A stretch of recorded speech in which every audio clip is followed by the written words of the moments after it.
That's right. What's going on, guys? It is Ethan Drake coming at you guys live from this video. I hope everything is good for you on the other side of the world. Today, we are going to discuss the silent killer in the Western diet. So before we even start this, I'm going to disclaimer this and say this clearly. I don't have a prejudice against any manufacturer. To be honest with you, I don't have a coalition deal or like a negative connotation with that specific brand. I'm just going to label all breads in general in this conversation. So we're going to talk about the number one thing that is destroying the fitness journeys and the lives of the everyday average American or Canadian or any human out there that watches this video. Store-bought breads. Listen, guys, growing up, I used to love breads. Breads were my thing. I was the cereal and the bread baby growing up, and the chocolate baby. Those are what I was known for growing up, right? So I started off just eating terrible foods, choosing the worst nutrients, right? And just being addicted to the sweetness, to the fillingness of the fullness, right? And the adaptability that breads have to offer. You can slap on Nutella, which is my favorite spread, right? Don't eat it anymore, of course, but you can, peanut butter and jelly, grilled cheese. Oh, I love a grilled cheese, right? Ironically enough, as I'm starting to get healthier and as I'm really dialing in on my nutrition this year, I'm going to start to talk about macronutrients, micronutrients, good carbs, bad carbohydrates, quality proteins, complex carbohydrates, what certain nutrients do in your body. I want to clarify something very, very important.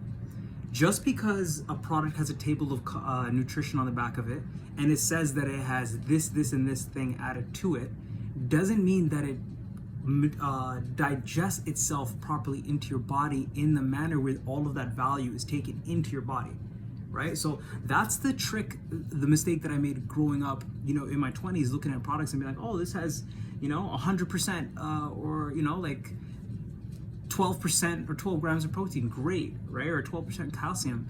The thing is, you don't know what your body digests and how that minerals and vitamins are processed in your body. Sometimes it might not even be processed properly. It might just get thrown all out in the junk chamber, out to trash, right? So stuff like this, right? And by the way, this is one of my favorite brands right here. Favorite brands used to be favorite types of bread. And I'll explain something to you.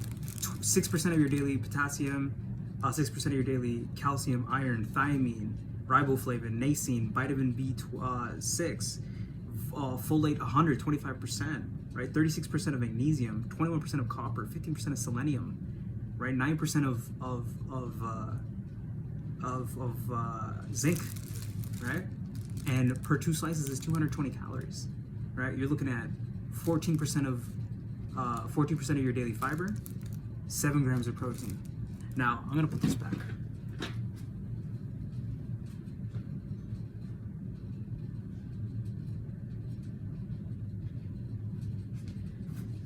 Now, here's the thing, guys.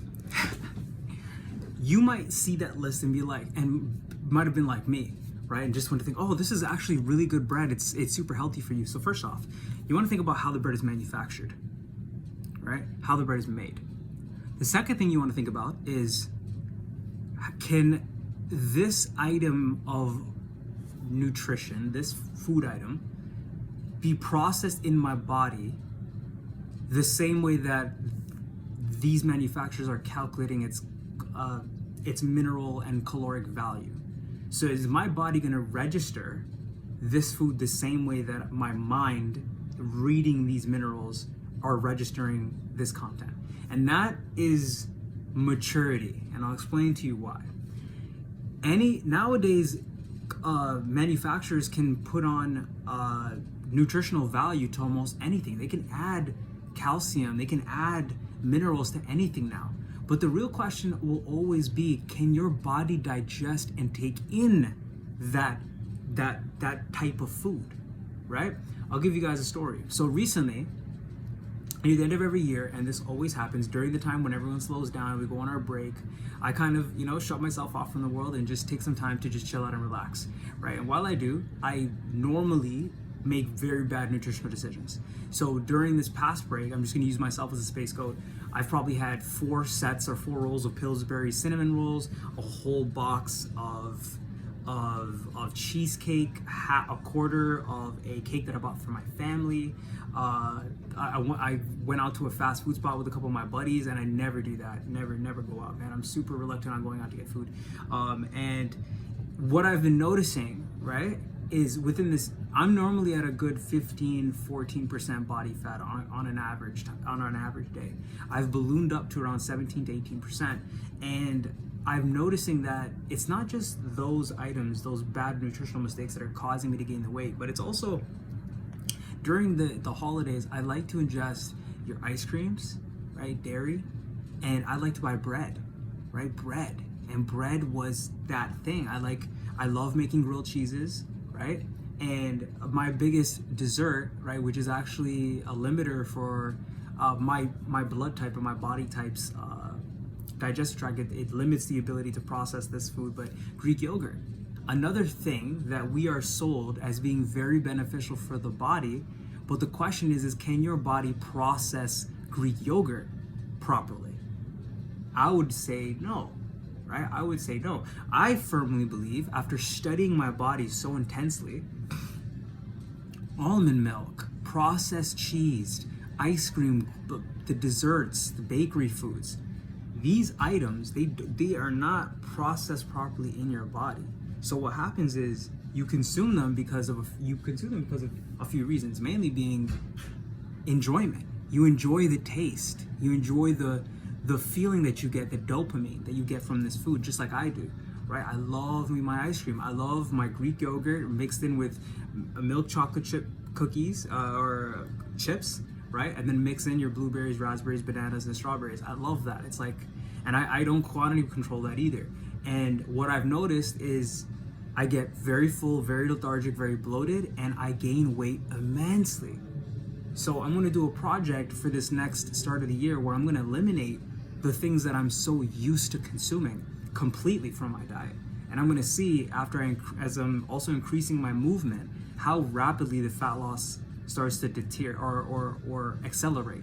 If I'm noticing a very accelerated approach, then I know that the foods that I'm eating are not going to work for me. And this may apply to you, may not apply to you. And I'm going to give you guys a solution as well, so that you can find your own understanding on what it is that you can eat and what you shouldn't eat. So the first thing is you want to know what your blood type is. And I know this is not based off of science, but understanding what your blood type is can give you an idea of what you should eat and what you shouldn't eat. There is a book called Blood Type Diet, and I stand by it to this day because it gives you a general idea of foods that you may not want to eat and should eat.